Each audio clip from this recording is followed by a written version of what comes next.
Tidak ada kisah yang lebih mengusik jiwa ketimbang misteri. Selamat malam penyuka misteri.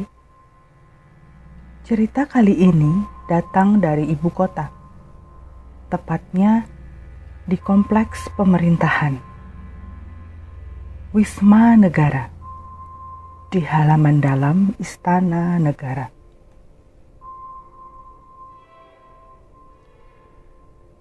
Selamat malam Indonesia Raya. Saya akan membagikan cerita tentang hal-hal misterius yang saya jumpai di Istana Negara yang usianya sudah ratusan tahun itu. Sampai kemudian saya mengundurkan diri, saya berdinas di istana nyaris 30 tahun. Jadi, saya cukup mengenal tiap sudut istana. Istana kepresidenan di Indonesia ada 6. Di Jakarta, Bogor, Cipanas, Jogja, Tampak Siring Bali, dan Pelabuhan Ratu Jawa Barat. Menurut pengalaman saya dan teman-teman, tidak satu pun dari istana-istana itu yang tidak punya cerita mistis. Istana di Jakarta itu terakhir dihuni oleh Presiden Soekarno dan keluarganya. Pak Harto dan keluarga tidak tinggal di istana. Jadi, bisa dibayangkan suasana dan aura kompleks istana pada malam hari. Megah, bersih, tapi senyap. Presiden Gus Dur dan keluarga memutuskan untuk tinggal di istana atas pertimbangan kepraktisan dan efisiensi. Disitulah kisah saya dimulai. Pada era Presiden Gus Dur, saya jarang pulang. Saya diberi satu kamar khusus di Wisma Negara. Sebuah bangunan yang terletak di antara Istana Merdeka dan Istana Negara. Bangunan tua 6 lantai itu punya banyak kamar, seperti hotel. Hanya saja karena tidak pernah dihuni, maka aromanya khas. Apek. Sebenarnya saya tidak begitu nyaman. Tapi daripada pulang balik Jakarta Bekasi tiap dini hari, ya sudah, saya memilih menginap di Wisma Negara. Meski cerita mistis macam-macam sudah puluhan kali saya dengar dari para pegawai istana. Di istana itu sudah populer cerita hantu noni cantik jelita yang suka mengganggu siapa saja. Minimal ditampaki sekilas. Konon katanya, noni itu dulu bunuh diri karena hubungan asmaranya dengan seorang pemuda Indonesia tak direstui orang tuanya yang pejabat Belanda. Cerita dari beberapa staf yang pernah melihatnya, noni itu sangat cantik. Rambutnya pirang dan dikepang. Dia memakai rok panjang berenda-renda. Ketika awal-awal saya harus menginap di Wisma Negara, saya berusaha keras membuang jauh-jauh mitos horor itu dari kepala saya. Malam itu saya sudah sangat lelah. Jam sudah menunjukkan pukul 1:30 dini hari. Memang begitu kebiasaan Presiden Gus Dur. Nanti selepas subuh, beliau sudah berolahraga pagi.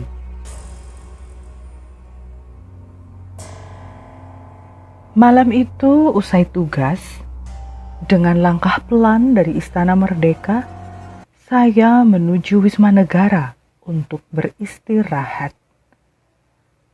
Di halaman istana, saya melewati pohon wuni yang sangat besar. Pohon ini katanya juga angker. Kabarnya sering ada perempuan gelantungan di atas pohon. Awalnya nangis-nangis, lalu berubah cekikikan. Terus terang, saya agak takut juga harus melintas di bawah pohon rindang itu sendirian pada pagi buta seperti ini. Sunyi, senyap. Tapi saat itu rasa lelah saya mengalahkan rasa takut saya. Saya teruskan langkah saya sambil berdoa sekenanya. Saya nggak mau mendongak ke atas pohon. Syukurlah saya berhasil melewati pohon ratusan tahun itu. Tidak ada kejadian aneh-aneh, meski auranya sangat-sangat mistis. Sekujur tubuh merinding semua. Lalu, sampailah saya di lobi Wisma Negara. Bangunan 6 lantai ini terdiri dari kamar-kamar.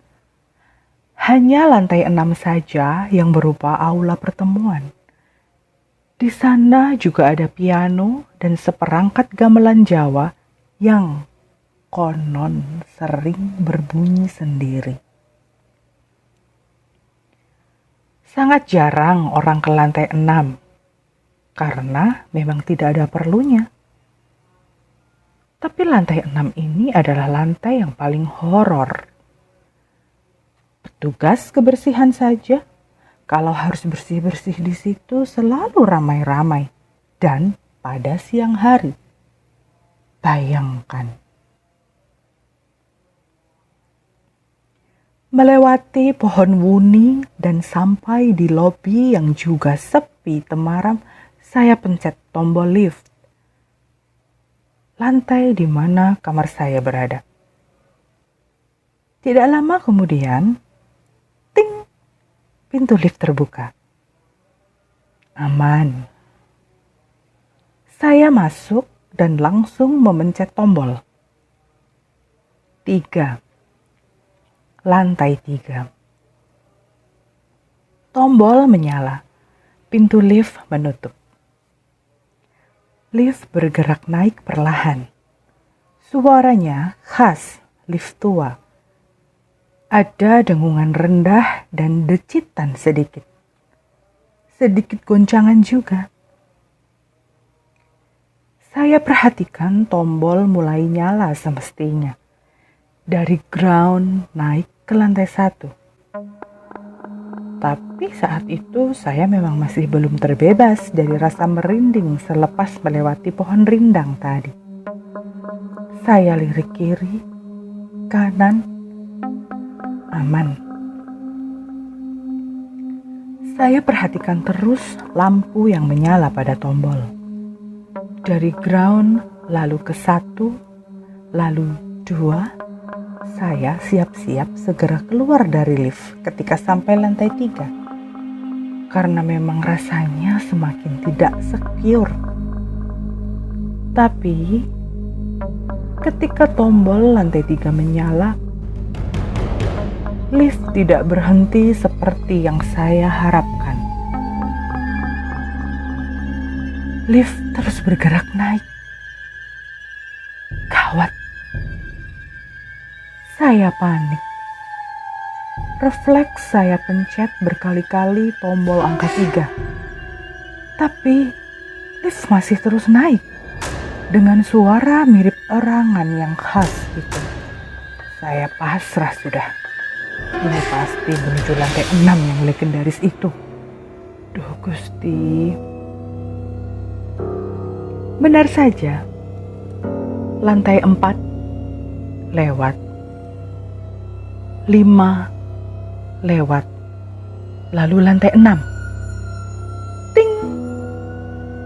Lift berhenti dengan kagok. Ada guncangan sedikit. Saya diam saja mematung, berharap pintu tidak akan pernah terbuka. Beberapa saat saya terdiam. Tidak ada yang terjadi. Saya berpikir untuk memencet tombol nomor 3 supaya lift langsung turun lagi. Tapi sebelum rencana itu saya lakukan, dengan perlahan pintu lift terbuka. Ting! Saya saksikan ruangan di lantai 6 itu gelap gulita. Dalam temaram, saya masih bisa saksikan meja-meja bundar dengan beberapa kursi di tiap meja layaknya untuk jamuan atau pertemuan. Semua kosong, sepi, kecuali satu meja di sudut kiri. Di sudut kiri itulah saya melihat perempuan duduk sendirian, membelakangi saya sambil menangis.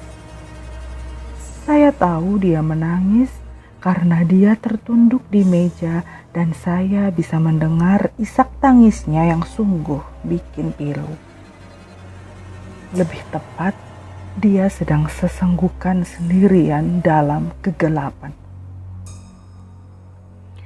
Perempuan muda itu memakai rok berenda-renda.